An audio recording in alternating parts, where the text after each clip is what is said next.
Shortform is the platform that not only distills top nonfiction books down into an insightful summary you can read or listen to, but you also get a wealth of extra content and analysis.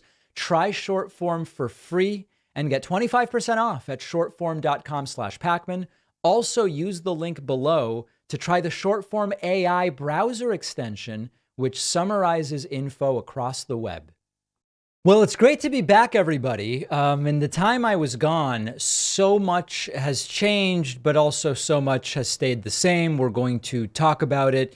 The bonus show today will be explosively packed with stories from my vacation and my trip. And I know many of you followed what I was up to on social media, but I have a number of different observations, met some great David Pakman Show viewers while I was in Europe just by chance, and a lot to talk about as far as my trip goes. We'll do that on the bonus show. Let's get right into, listen, when I was gone, Donald Trump indicted a fourth time, will be turning himself in, reportedly will be mugshotted, weighed, and will have his height taken. Height, some would say. We'll talk about that later as well. We are now just 2 days away from the first Republican presidential primary debate. We have outrageous weather events that seem to be breaking the brains of many of the MAGA types. There's just so much to discuss. But one of the things that has not changed in the time I was gone and since we last spoke is that the Republican primary is still overwhelmingly dominated by the quad indicted failed former president, Donald J. Trump. And there is one campaign, that of the Florida governor, Ron DeSantis, that is truly on life support. So I want to start there just to contextualize what is going on. President Joe Biden, to the extent that he is able, is trying to get things done. Do we love every single thing that Biden does? No, I don't know that we do with any president. But is he governing? Absolutely. And in the meantime, the Republican Party is in a situation where they seem inevitably poised to select once again as their presidential candidate, Donald Trump, an individual who, can he win a general election? It's not clear. We're going to talk about that. Where does the polling stand today? As you see here up on the screen, the purple line at the top of the chart is Donald Trump. And indeed, in the last month, Trump continuing to grow his support from about 51% of the Republican electorate, now all the way up to nearly 56% of the Republican electorate. In the last month, Trump has gained about 10% support. Meanwhile, the Ron DeSantis campaign has lost more than half of its support. Donors are heading for the exits. Some are even casually shifting from DeSantis to Ramaswamy, in some cases Pence, some of them to Chris Christie, who has now reached the high point of his 2024 run, 3. Yes, Christie is at 3, which is the highest he has ever been. But as you can see here, the green line down the middle of the graph, DeSantis at one point reaching more than 31% support among Republican voters, now all the way down to below 15%. If you have lost half of your support, does it suggest you're on a winning trajectory? I believe the answer is clearly no. And then let's address the Vivek Ramaswamy surge. Yes, Vivek Ramaswamy starting at 1% when he entered the race. He is now at 7%. Without a doubt, Ramaswamy has seen the largest surge of any candidate, going from 1% to 7%. That is a 600% gain. His argument, this is not my argument, Vivek's argument is that he is the one who has gained the most support. That part is true. And that he is on the same trajectory as Trump was in August of 2015. I believe that that may be a bit of an overstatement in the sense that Trump in 2015 was not a former president of the United States.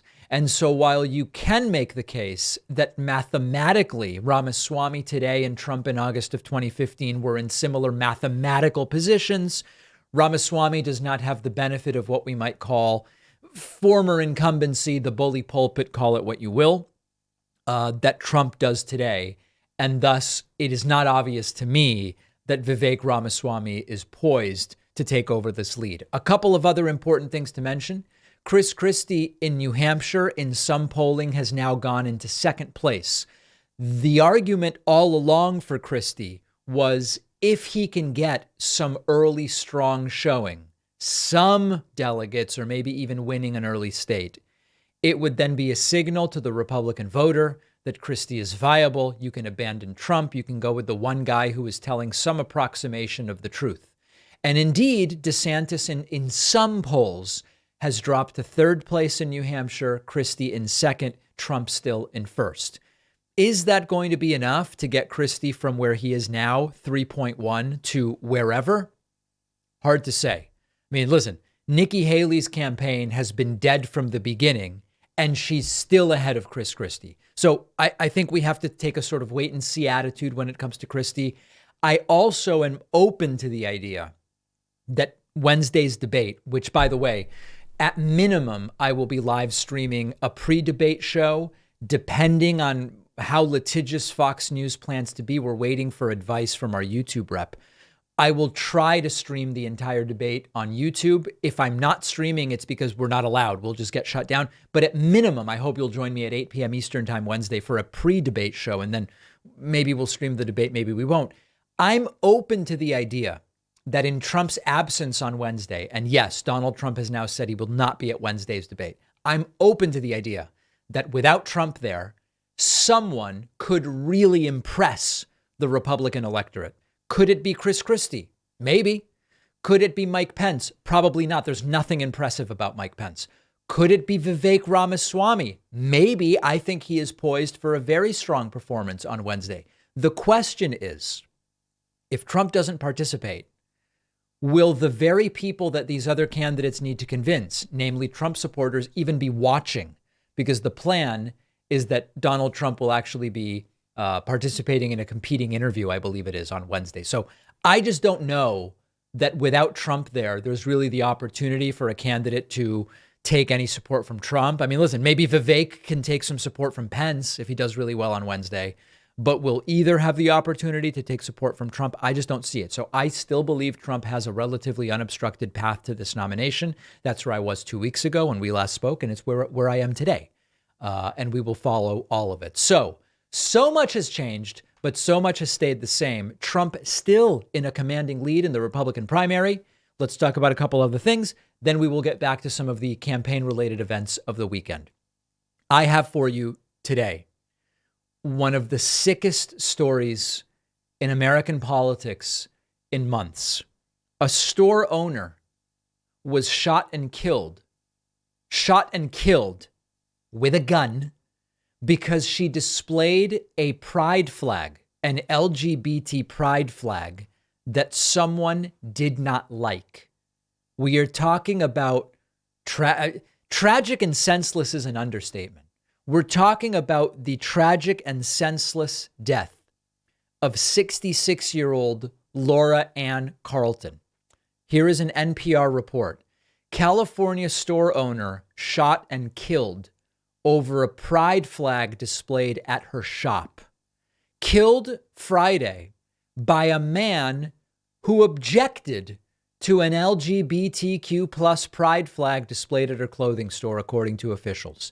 San Bernardino County Sheriff's deputies responded to the Magpie clothing store in Cedar Glen, California, around 5 on Friday. There was a report of a shooting. And when police arrived, they discovered the victim, 66-year-old Laura Ann Carlton, suffering from a gunshot wound. She was pronounced dead at the scene. The suspect, who was not identified, fled on foot. The man made, quote, several disparaging remarks about a rainbow flag before ultimately shooting her. Deputies later located the armed suspect, who was confronted by deputies and was himself killed in a, quote, lethal force encounter. No deputies were injured. And of course, now we have all of the backstory of Laura Ann Carlton, known as Lori, who was killed. This is where we are in the United States of America right now. And as I mentioned, on the bonus show today, I'm going to talk about a lot of the things I observed during my trip to Spain over the last couple of weeks. And this story, this particular story of someone bringing a gun to shoot a woman because he doesn't like her pride flag and the message of inclusivity that it refers to.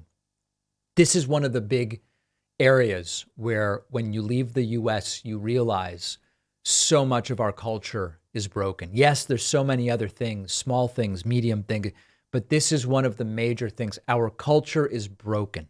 We are talking about shining a spotlight on hate and intolerance and violence, and yes, gun safety as well.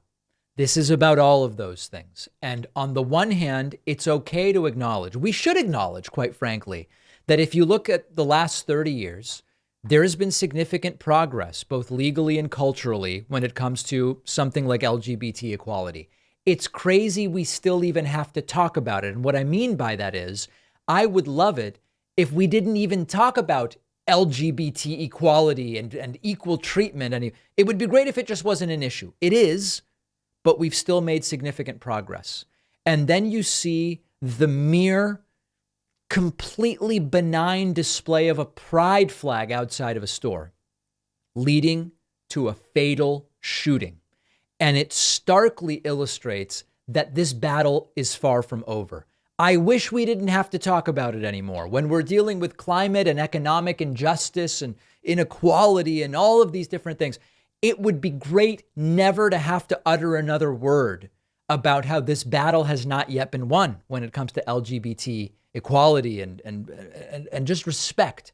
But we simply aren't there yet. And this is yet another one of these stories that illustrates that.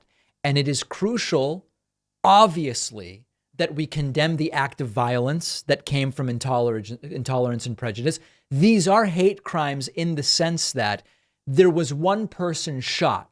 Lori Carlton was the one person shot.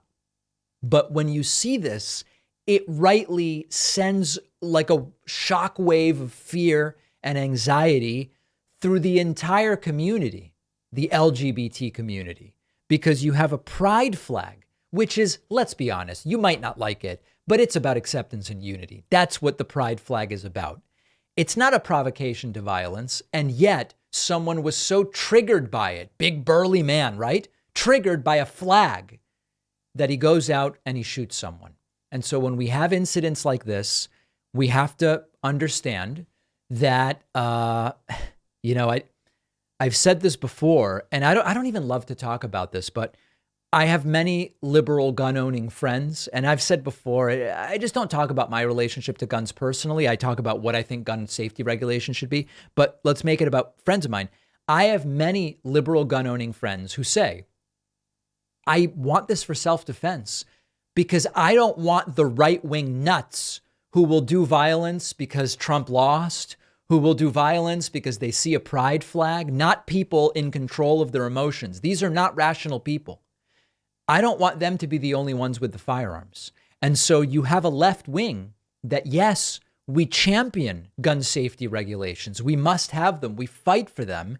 And also there are growing voices within the left wing that say, hey, we don't want these right-wing nuts being the only ones with the guns. And it is sadly a race to the bottom. I acknowledge that. And I think my gun-owning liberal friends acknowledge that as well. So on the one hand, we advocate for the gun safety regulations. On the other hand, there is a growing movement that says, if they're the only ones with the guns, that's a very scary situation.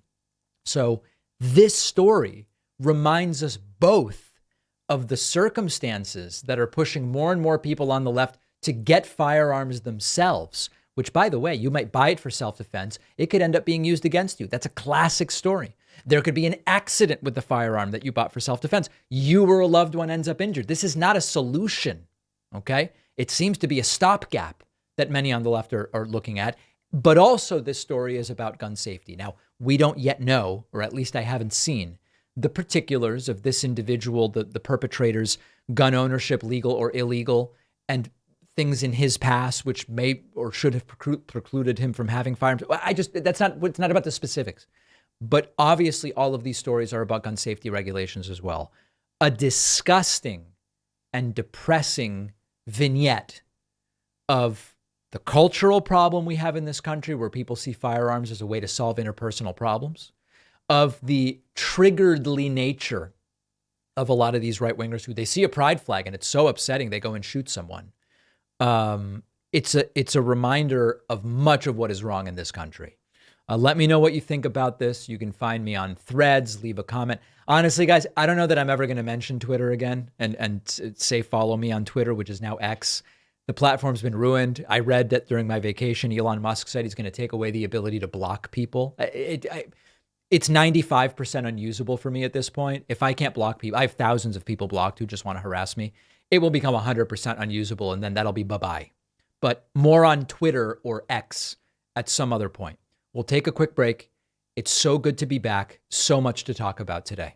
I'm always reading nonfiction books. I have an ongoing list of books I want to get to. I'm not going to get to every single book. And that's why I find short form so valuable, because short form takes thousands of nonfiction books, breaks them down into a powerful summary. I can read it or listen to it in one afternoon, but they do more. Short form also gives you commentary, analysis, context for the subject matter that you're trying to learn about. I read short form's comprehensive guide on a book called Never Split the Difference by Chris Voss. It's about negotiation. We've interviewed Chris on the show. Not only does short form thoroughly cover the book's key negotiation strategies, it takes them and it connects them to the overlapping psychology of cognitive biases. It contrasts the book with other negotiation books. It looks at Thinking Fast and Slow by Daniel Kahneman. The result is that I have a fuller understanding of the subject. I love reading paper books cover to cover. I don't have the time to do that with every single book I'm interested in, and it's such a great service. My audience can try short form totally free and get 25% off a subscription at shortform.com/Pacman. The David Pacman Show continues to depend on your support. We are not, like so many right-wing media outlets, funded by large individual donors who throw millions at them and say, do whatever the hell you want. No, we actually have to build support one brick at a time, one membership at a time. And I would love for you to sign up at joinpacman.com. You can use the coupon code indicted again. We actually need a coupon code referring to 4 indictments. I don't know, quad indicted or something like that. Let me know what you think it should be, and we'll get that set up. You can also support us and support critical thinking in your community by getting my children's book on critical thinking. You can find it at davidpacman.com/book. Nearly, actually, where are we on copies sold? Let me see here. We were looking at, we were hoping for 10,000 copies sold. And then I went on vacation. I don't know where we are. Let's see where we are on total and lifetime. 10,789 copies. Unbelievable. We did it. We sold. Okay. So I don't know. Let's go for 25,000 or something like that. davidpacman.com/book. Many ways to support the work that we do. All right. We have already unprecedented circumstances in this year's presidential election. If you zoom out and forget about the minutia, we have never had in this country before a situation in which a former president who lost re-election is running again to try to win his party's primary, to then rematch the president who he lost to in the previous election. And that is exactly what Donald Trump is trying to do. We are adding to the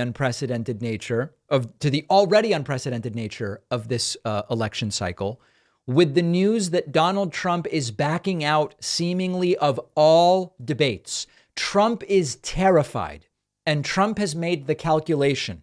And when Trump makes a calculation, I don't know that he sits down and really charts out the pros and cons, but he is maybe intuitively or reflexively or in a panicked state making the calculus that participating in the debates is potentially worse for him than simply not participating. So there's a bunch of different things going on.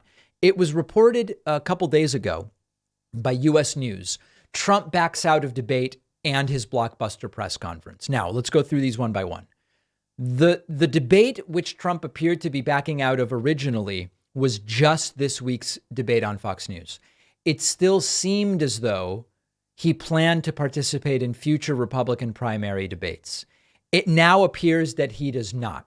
As Donald Trump published yesterday to his platform, Truth Social, quote, new CBS poll just out has me leading the field by legendary numbers. Trump 62, 46 points above DeSanctimonious, who is crashing like an ailing bird.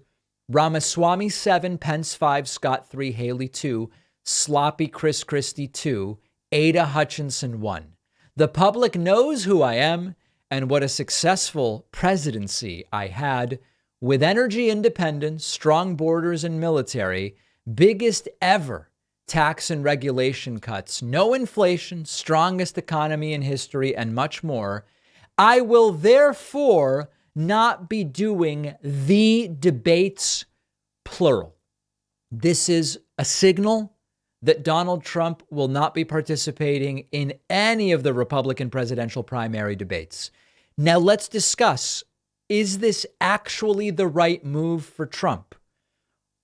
I, at this point, believe that although bailing on all of the debates is a risk for Trump, it is the most likely correct outcome or decision by Trump for the best outcome. What do I mean by that? Well, you have a lot of discussions about if Trump's not there, it's going to give the opportunity for some other Republican to shine and to really impress the Republican electorate. That's true. That absolutely could happen. Or by not being there, Donald Trump is going to allow a full slate of Republican candidates to attack Trump, maybe very aggressively, maybe very strongly, and Trump won't be there to defend himself. And so Republican voters will only get one side of the story, and Trump won't be there to say, hey, this isn't true for that reason, or this isn't true for that reason, or here's my record on this, that, or the other thing. That is all potentially true. But what those analyses miss is that Trump cultists, I don't believe, are going to be watching these debates in great numbers if Trump doesn't participate. And so in order to convince Trump cultists, hey, maybe I'll vote for Ramaswamy or Pence or Christie or whoever instead of Trump, they have to watch the damn debates.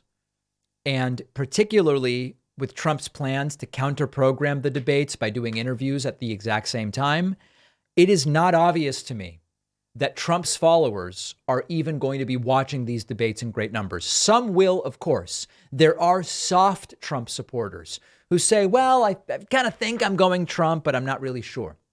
Yeah, some of them will watch these debates, but many will not if Trump is not there. And so while all of these hypothetical risks are certainly real to Trump if he's not there, I don't believe that the audience of people that are going to potentially move the needle from Trump to some other candidate are going to be watching these debates in great numbers if their great exalted orange leader is not participating. Now, imagine tying your whole identity to this guy who can't even show up and just debate and whatever risks are there, say, I'm going to face it and I'm going to do well and I'm going to show you how good I am at this.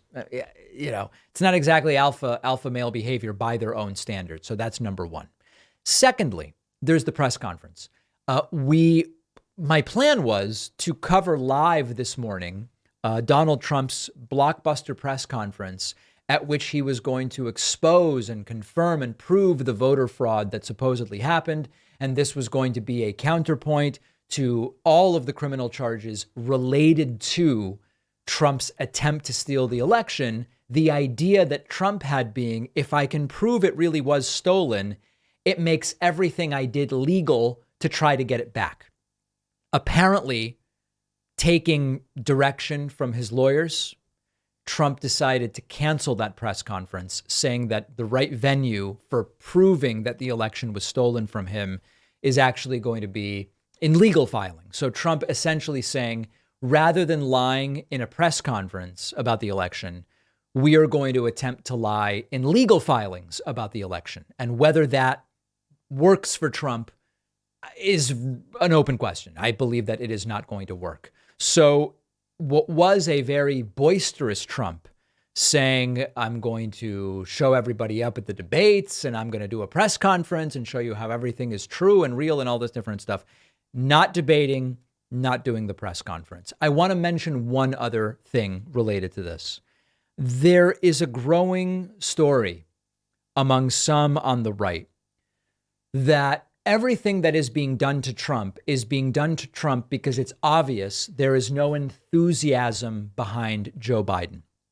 And as proof of this, they will often cite, you don't see people with Biden flags. You don't see people with Biden tattoos. You don't see people pledging and swearing oaths to Biden or whatever the case may be.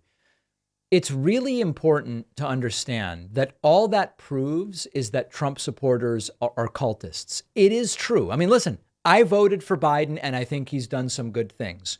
Would I ever even consider getting a Biden bumper sticker for my car? No, I hate bumper stickers. I don't put bumper stickers on my car. I want it clean. I tell the dealer, keep that license plate frame off of my car. I'm not advertising for anything on my car.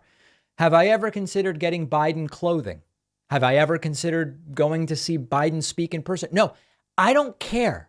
I only have an interest in this entire endeavor insofar as voting for the person that I think will do the most good or the least harm. And beyond that, I'm not interested in these individuals as people. I don't care about Bernie as an individual and his personality quirks and all that. It's just, who's the best person that's going to move the ball forward? There is not a cult around Biden in the way that there is a cult around Trump. That's why what they see as enthusiasm is just, hey, we're living our lives. We're not tying our identity to these people. By the way, I was driving on the highway yesterday, saw a guy with a big truck, right? Big alpha male truck with a bumper sticker that said F, the whole F word was spelled out, but we can't say it on radio. So F Joe and the Ho. The Ho, I assume, refers to Kamala Harris. By the way, Ho was misspelled. They misspelled it H-O-E, which is, of course, the gardening implement rather than H-O, which is a pejorative term about a woman. I'm sure that bumper sticker was just a reflection of economic anxiety. Am I right? All right. So listen, we'll be covering the debate. At minimum, I'll be doing a pre-show. If we're allowed to stream the entire debate Wednesday, I will stream the entire debate on YouTube. Hope that you will join me. All right. I'm not going to spend a ton of time on this next story, but I did want to mention it because it does relate to another one of these lies that's been told. When Donald Trump finally turns himself in Georgia, it's expected to happen Thursday or Friday of this week. He is going to be booked. And we may indeed find out Trump's actual height and weight. And in fact, there are odds makers that are now taking bets on what is Donald Trump's real height and weight going to be. The reason it is a tabloid-esque story, and many tabloids like the Daily Mail have been covering it. What is my interest in this? They lie about absolutely everything. And there have been lies told about Trump's height, weight, and health for years and years and years. And I admit, okay, this is not economic policy. This is not let's save the climate. This simply is what it is, okay? It will give me a bit of personal pleasure to find out Trump's real height and weight. Because when he and his doctor told us that he's 6'3" and weighs only 239, we all know it's a lie. And this, of course, relates to the more important issue of presidential health. And while they love to talk about how Joe Biden is on the verge of death and so unhealthy and blah, blah, blah, we actually know from actuarial data that Joe Biden is expected to outlive Donald Trump, despite even being a couple of years older than him. And when we look at Trump and they tell us this is the healthiest guy who's ever been president, we know that that's not the case. We know Trump's not 6'3" because when he stood next to people whose heights we know, Tom Brady, Barack Obama, it simply doesn't add up that he's 6'3". It also doesn't add up that he weighs 239 pounds. This is not about fat shaming. This is about every aspect of Trump is a lie. Trump, the great businessman, that's a lie. Trump, the alpha male who would run into a building where there's a shooting going on, that's a lie. These are all lies. And it will give me a little bit of enjoyment Doesn't fix climate, doesn't fix economic inequality, doesn't fix so many of the problems we have. But if and when we find out Trump's real height and weight, I will be absolutely fascinated. Do I think Trump weighs over 265? I think he probably does. And okay, we'll keep an eye on it. Not the biggest story, but I know many of you share the curiosity. Make sure you're following me on Instagram. Find out what I was up to the last couple of weeks. David.Pacman on that platform. We're going to take a quick break. We're going to look at some fascinating video, including Vivek Ramaswamy with his plan for Ukraine and Russia. It's scary stuff. Okay, stay with us. That'll be next. I'm going to tell the story on the bonus show today of one of the people that came up to me, no tears in his eyes, but he did come up to me during my recent trip to Spain and actually talked to me about Vivek Ramaswamy. And one of the things that this guy said to me was, you know, he sounds like he's making so much sense. And then you kind of like put down on paper and read back some of the things that he says. And you realize this is some pretty whacked out stuff. And I'm going to play an example of that for you. This clip going very, very viral over the weekend. Vivek Ramaswamy, who of course is running to be the 2024 Republican presidential nominee, was interviewed on CNN by Jim Acosta. And the topic of Ukraine and Russia came up. And in this segment, Vivek says to Jim Acosta, he would let Putin keep parts of Ukraine, and he would block Ukraine from ever joining NATO, and he would then go and visit Vladimir Putin on top of it, the cherry on top. This is some pretty wild stuff. And not only is it very concerning foreign policy, it also is very counter to what Republicans want us to believe they are about ideologically. So let's listen to what Vivek said, and then we will discuss. And you've also suggested that Vladimir Putin be allowed to keep parts of Ukraine as part of a way to solve that conflict. What if he wants parts of Poland? You leave next? out the most important part of that deal. More of Ukraine next. Aren't you letting some of these the most authoritarian important part leaders of the deal off is the what hook? actually advances?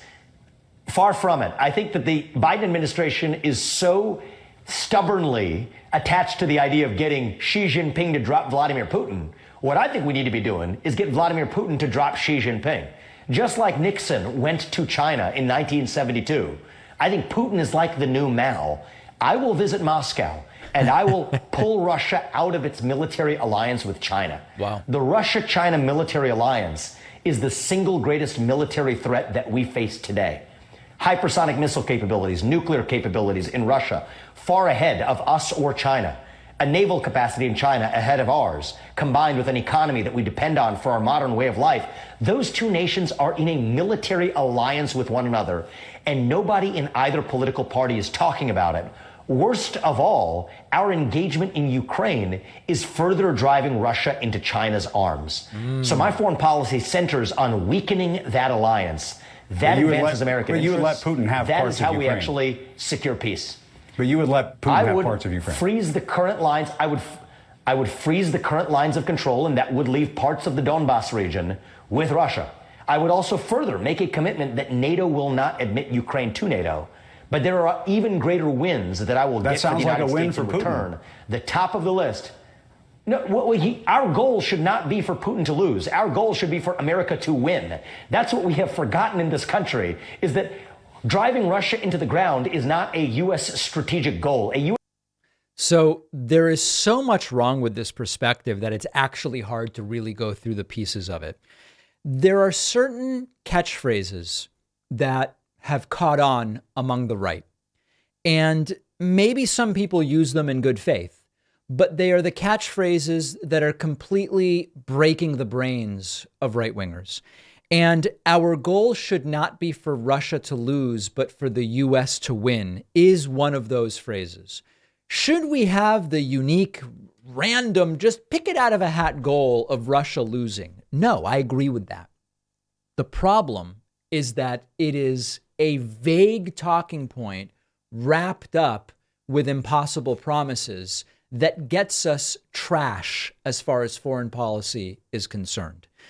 First and foremost, it's nonsense to think that President Vivek Ramaswamy is going to go and meet with Putin in Russia and then sever the growing alliance of Russia and China? Would it be in American interests to pump the brakes on Russia and China increasingly aligning? Sure, from an American centrist perspective, economic nationalism and all of those perspectives, is the U.S. in terms of our individual goals better off? Aside from whether this is, you could say, well, David, we should be thinking globally rather than nationalistically. Fine. I'm just saying, is it true that in the way that people like Vivek Ramaswamy think about geopolitics, is it true that interrupting Russia-China alliance would be, quote, better for the United States? Yeah, probably. But it's ridiculous to think that Vivek is going to go over there and achieve that. That's number one. Number two, it's not just a question of, well, our goal shouldn't be for Russia to lose, but for us to win. There is an objective aggressor, an arguably war criminal aggressor here in what is taking place in Ukraine. And that is Putin and Putin's decision to go in. And so when you say, well, yeah, you took this land illegally, but we'll let you keep some of this. And also we'll do your bidding by jumping on and saying NATO must say Ukraine will never be a member, which happens to be exactly what Putin wants. Just sort of like cool off the relationship with China. This is not about just in the abstract Russia winning or losing or the U.S. winning. You are sending the message, much like what we worry about in terms of the messages that are sent to North Korea when Kim Jong-un or others in the Kim family previously take these belligerent actions of saying, hey, if you act crazy, we will ultimately just work to appease you, and acting crazy will get you goodies. And it used to be that that wasn't okay. And of course, this runs completely counter to the narrative that these right-wingers want us to believe they subscribe to when it comes to foreign policy of big, strong men and alpha, and we're strong and nobody's going to bully us or whatever the case may be. This is really weak stuff, but also importantly, it's completely imaginary that any of this would even work. So some people wrote to me and said that is Vivek kind of like the Andrew Yang of this election cycle, that he's getting media attention disproportionate to his actual support? I don't think so, because Vivek Ramaswamy actually has quite a bit of support relative to what Andrew Yang had, if I recall correctly. So I do think it's a different situation, but it is really strange that obviously bad ideas are being, have gained cheerleaders in the way that they have. We'll talk about it more. Speaking of bad ideas that are getting attention, the failed 4 times indicted former President Donald Trump has given a bonkers, cuckoo for Cocoa Puffs, panicked and hunched over interview on Fox News ahead of his 4th arrest expected Thursday or Friday of this week. Donald Trump was recently interviewed by his own former economic advisor, Larry Kudlow. And listen to some of the things that were discussed. Donald Trump still obsessed with water pressure. He just can't stop talking about it. You know what you do? You wash your hands 4 times longer. You take a shower. Like, you have beautiful hair, like this, beautiful. And Larry, I want to get out of there. I want to take a shower and wash my hair. And you have these things where the water just drips out. It could hardly come out. It's brutal. It's a brutal problem that we're facing. By the way, a problem that has nothing to do with Joe Biden, even to the extent that it is real. It has nothing to do with Joe Biden. Trump obsessed with water pressure and flushing toilets, and it's just wild. And Larry Kudlow is just feeding into all of it. Here is Larry Kudlow praising Trump, basically just sucking up to Trump the entire interview. Yeah, a couple of quick thoughts. Yeah, I say we're going to make America greater than ever growth before. is part of it, but there are other things that you've discussed. And can I just add one thing, sir? I don't think people know this. Your campaign, you and your advisors in the campaign, you're putting out all these great videos. You're putting out white papers on issues left and right, and millions of people are reading this stuff. I mean, you're running an issues-oriented. Do you know anyone who's read a so-called Trump white paper? Does anybody know a single person? campaign. That's one of the reasons I wanted to talk to you about this stuff today. So we can pull up from this decline. Yeah, we can. In fact, the nice part is we're dealing in person. Normally I just put it up on a screen and I put it out, but we're doing it in person, which is even nicer and better because you're asking great questions. We can make America great. We have some problems. I think you're going to have 15 million people in our country that you didn't have a couple of years ago, not 4 million or 5 million. I think it's a much bigger number. Many of these people are from prisons and they're from mental institutions and they're terrorists, and we have to get them out. We have to get them out. We can't live with them. And so that is something that is a big job. That's a big job. That's a very important job. But This is what you call a brown-nosing sycophant interview. Larry Kudlow trying to just set Trump up to tell the same lies over and over again. Look at this one. Kudlow was an economic advisor to Trump, and he allows Trump to lie about unemployment and jobs numbers. Of course he does. I want to play a sound. Here's Biden attacking you. When I took office, the pandemic was raging and our economy was reeling. Am I taking blame for inflation? No. Why not? Because it was already there when I got here, man. Remember what the economy was like when I got here? Jobs were hemorrhaging. Inflation was rising. We weren't manufacturing a damn thing here. What do you make of that? Untruths? I mean, I could call it another word, but after all... It's a disgrace. We had the greatest economy in history. We then got hit by the pandemic, and then all those jobs were coming back, and we had them back. All of those jobs that we created at a level that nobody's ever seen before, they were all coming back. They were pouring back. Yeah. Now, unfortunately, that runs counter to some of the facts. One of those facts is that the unemployment rate was over 6% when Trump left office, and it has been under 4% for a long time now. In fact, the unemployment rate has been under 4% longer right now than at any point in American history since unemployment was measured. Job creation stronger under Biden than under Trump. Now, if you want to be honest about the numbers, but say, it's not a really clear picture because my last couple of years were clouded by the pandemic, or my last year plus was clouded by the pandemic, you can make that case. But Trump doesn't do that. He just straight up lies about the numbers, then telling those same lies, although sometimes it's more of a confusion than it is a lie, about Ukraine and Russia, and Kudlow just accepts all of it. We're going to do this. We're not going to do business. We'll go cold turkey if we have to. We're not going to do business. And they always relented. They always relented. But again, you do negotiate from a position of strength, but you are, again, it's the art of the deal. We're now talking taxes and tariffs. Eventually, you don't have that strength because the country becomes so weak that you no longer... We have... Yes. Right? We have this country that is just big power, but it's not... It's losing everything. We're losing our dignity, but we're losing that big market. It has more power when you have it rolling like we had it rolling. So it loses that power. But the tariffs are great, not only for the dollar and all of those things that we know about that you and I like and understand better than most, but it's also good for keeping us out of wars. It's good. We can do a lot of power with that. There's a lot of power.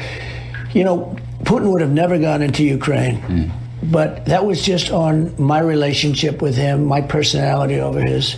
And Trump is sort of right in the sense that he's correctly pointing out, with me as president, Putin would never have had to go into Ukraine. That's the sad reality of that statement. Never gone. I used to speak to him. It was the apple of his eye, but I said, don't ever do it. And it was, tough stuff there, but he would have never done it. I was the apple of his eye. I don't know if Trump really knows what that means when he said it. And then here's just another moment, Larry Kudlow just licking Trump's boots, to quote our friend Aaron Rupar. I just refer to it as the art of the deal. And I remember when you appointed me to the NEC and we talked about all this, and you said to me, I'm a better negotiator than you are. And you were quite right. Absolutely. Did I say that? I don't think I'm not sure that I said that. You did. And I took it. Don't worry. It was an insanely arrogant and pompous thing to say, but it was correct, sir. Thank you so much. This is what Trump is going to counter-program the upcoming debates with. Trump won't be participating in the debates. Wednesday, he'll be doing a counter-programming interview, and I believe it will be much like this. Will this be enough to keep him in the lead in the Republican primary? If you give me an even money bet, I believe that it will. Let's take a quick break and we'll be right back. There are growing reports that Donald Trump's physical health is suffering as a result of the pressure and weight of these 4 indictments that he is now facing, including the possibility, at least theoretically, of hundreds of years in prison. Until we have something more solid on that, I'm going to wait before doing a segment on it. But what we can tell from Donald Trump's public statements on his platform, Truth Social, is that Donald Trump is at least emotionally suffering significantly, going on a completely unhinged meltdown over the last 24 hours as he plans to, he already canceled today's supposedly blockbuster press conference in which he would prove the election was stolen, decides not to participate in this Wednesday's debate or any debates, and will turn himself in to be arrested and booked and potentially mugshotted in Georgia on Thursday or Friday, posting the following tirade to Truth Central. Quote, "Hey, I'm running against a guy. I'm going to indict him 3 or 4 times to keep him busy. Does anyone think that crooked Joe Biden would have said something like this? Make America great again." Continuing, "I easily won the great state of Georgia in 2016, did a fantastic job as president for Georgia and the entire USA, received 10 million more votes than I got nationwide in 2016, got by far the most votes in history for a sitting president, but shockingly, quote, lost Georgia. All this despite winning nearby Alabama and South Carolina in record-setting landslides. Why did Georgia officials agree to and sign the one-sided consent decree? Does anybody really believe I lost Georgia? I don't." Of course, he did. Continuing, "Why should crooked Joe Biden be able to force me into the time and expense of trials, especially before the election, on bogus claims pushed by his chief political supporter, the Department of Injustice?" What a horrible precedent this sets for future presidential campaigns. It is all about election interference and must be stopped. Of course, there continues to be no evidence, not even a shred of an iota of a kernel of a grain of evidence that Joe Biden is involved in any way in the 4 indictments against Trump. But Trump continuing, quote, "Just think of it. They, crooked Joe Biden and his thugs, indict me. And their whole campaign is that Trump is indicted. I did everything right and they indicted me." Does that sound fair to anyone? Am I allowed to do such a horrible and unconstitutional thing if and when I win the presidency? We are entering really dangerous territory. Trump continues. "Crooked Joe Biden's only campaign strategy is indicting me," going on to extended vacations and sleep.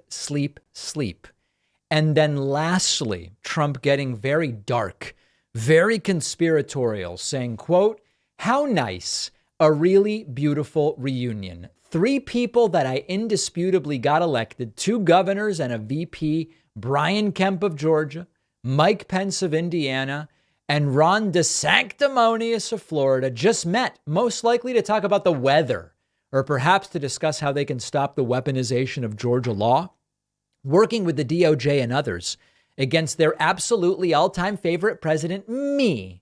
All 3 have been just wonderful, so loyal and nice. It's great to have friends like this." The question that many of you asked me while I was gone last week was, do I think Trump genuinely believes this story, that Biden is personally involved in getting him indicted? Or is it something that Trump is just saying in order to generate donations and rile up his base? I'm going to be really honest with you. I have no idea. We've gone back and forth for several years now. Does Trump really think he won 2020, or does he know it's a grift? And whenever we think we land on one side of that question, we get some new piece of evidence that it's the other side. I think right now, I know that Trump knows he lost. That I'm sort of confident in that. But again, then we learn something new and it's not clear. So now the question is, does Trump really think Joe Biden is directing these indictments against him? I genuinely do not know. What is clear from people around Trump and from Trump's publicly available statements on Truth Social is that he is not stable. And he hasn't been stable for a while, but there is a newly erratic nature to what is going on. Is this part of Trump's, according to some, bad decision, but maybe it's a good decision, to skip all of the debates? We don't know. Is this related to Trump's plan to do a press conference today to prove election fraud, which he then canceled? Erratic again? I don't know. We really don't know, but it's clear the guy is not well. You know, I wasn't going to cover this story about Cornel West owing more than $500,000 in taxes and child support, mostly because I just don't really care about Cornel West's candidacy for president. But a bunch of people wrote to me about it, and everybody had some version of the same question. Is it fair game in evaluating Cornel West as a candidate to consider that he owes $500,000 in taxes and child support? I think it's a really interesting question. Let me first tell you what is being reported by ABC News. Green Party candidate Cornel West owes more than $500,000 in taxes and child support, according to records. Records show that Cornel West owes nearly $466,000 in federal income taxes from 2013 until 2017. This came after he accrued and later repaid a debt of nearly $725,000 from 1998 to 2005, and more than $34,000 in 2008. Additionally, West has an outstanding $49,500 child support judgment from 2003, records show. The tax debts have not been paid as of 30 days ago. The outstanding child support payment is owed to Aitul Gertis, his former partner and mother of one of his children. It's not clear how long West didn't pay child support. New Jersey family lawyer Kathleen Stockton says the amount of money appears substantial. The average child support obligation is about $5,800 per year, making West's $50,000 more than 8 times that. So listen, here's the question. So let me say a few different things. I already did not consider Cornel West to be a serious candidate, and I've explained why.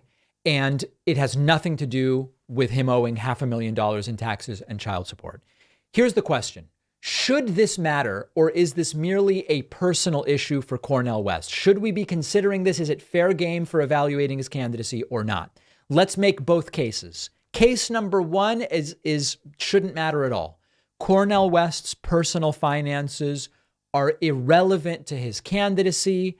Leaders can excel in public office despite personal flaws, whether it's unpaid taxes or affairs or whatever the case may be. The focus should be policy, not personal issues. Personal attacks distract from policy debate. And every minute we're talking about Cornel West owing child support, we're not talking about his policy on climate change or whatever the case may be. And also that individuals might have personal issues that are generated by broader systemic problems. And if Cornel West has systemic solutions, it might prevent the sort of personal problems that he has. And anyway, if he did something wrong, everybody deserves a chance at redeeming themselves. Okay, that's one argument. That's one argument. This stuff shouldn't matter at all. Fine. Second argument is no. Divorce shouldn't matter. But something like not paying taxes, which taxes are related to what presidents do, and not paying child support, which relates to women's rights, it relates to children. It should matter. It should matter because leadership and character and integrity are important. And if you evade taxes, you're contradicting a stance on economic justice that everyone must pay their fair share. And these are the taxes he was supposed to pay and he didn't pay them. And when you don't pay child support, you're signaling a lack of concern over gender equity, and leaders must be responsible and you must be personally trustworthy to be publicly trustworthy. That's pretty convincing when it comes to these particular issues. So here is my view at the end of the day on this. The child support, I do think you can argue if he doesn't keep his basic responsibility to children with ex-partners, Do we really want him making policy that impacts women and children? Maybe they're separate things, but there does seem to be some overlap. In terms of back taxes, tax policy is a huge issue when it comes to presidential responsibilities. If you just don't pay your taxes and then you show up and you say, I want to make tax policy, I don't know about that. Now, you might hear me saying this and you say, David, if his tax policy is good, who cares? If he doesn't pay, then they should go after him like they did with Hunter Biden, which, by the way, are they going after Cornel West like they did to Hunter Biden? But that's a different story. My instinct on this is it's not black or white. It's not either personal issues matter or they don't matter. If the personal issues are related to the office you are seeking, then I believe it does matter. And to me, not paying taxes and not paying child support are issues of economic justice, gender equality, responsibility. So it does matter. However, his candidacy was already a non-starter for me for all of the reasons I've already outlined, both about Cornel West and the Green Party. Let me know what you think. We have a voicemail number. If you want to call in, if you have something you want to say to me, I welcome it. Here is a voicemail caller who was glad to see my boyfriend fill in for me during my vacation. What the hell is this guy talking about? Hey, Dave. I was just calling you, man. I think it's cool that you're letting your boyfriend take over, for you for a couple days on the show. Oh, yeah. I heard a rumor that your grandma told you were getting too much screen time and she cut you off on the internet. Yeah, well, both my grandmothers are dead. She said no more Wi-Fi for you. Anyway, David, I hope you get sweet dreams tonight, and I hope there's no Trump nightmares. Okay, have a good one, David. Yeah.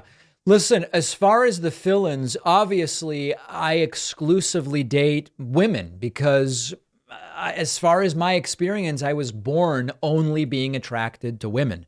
So I don't know about boyfriend, but we had producer Pat and Luke Beasley and Jesse Dollimore and Farron Cousins fill in for me during my vacation. I think they all did a great job. The feedback was overwhelmingly positive on average. Yes, some people wrote in and said, I liked this one, didn't like this one so much. But overall, I believe this was the best fill-in series that we did. Just about everyone that wrote in liked at least one of the guest hosts, which if you've been following the guest host fiasco for a while, you'd know is not always the case. So thanks to all the fill-in hosts. I'm back and it's a great thing. On the bonus show, so much to discuss from my trip. Sign up at joinpacman.com. I will tell you about the 5 times I was recognized during the trip. I'm going to tell you about cost of living in Spain, cultural differences, people coughing and smoking all over me, and much, much more. Joinpacman.com. Sign up. I will see you on the bonus show.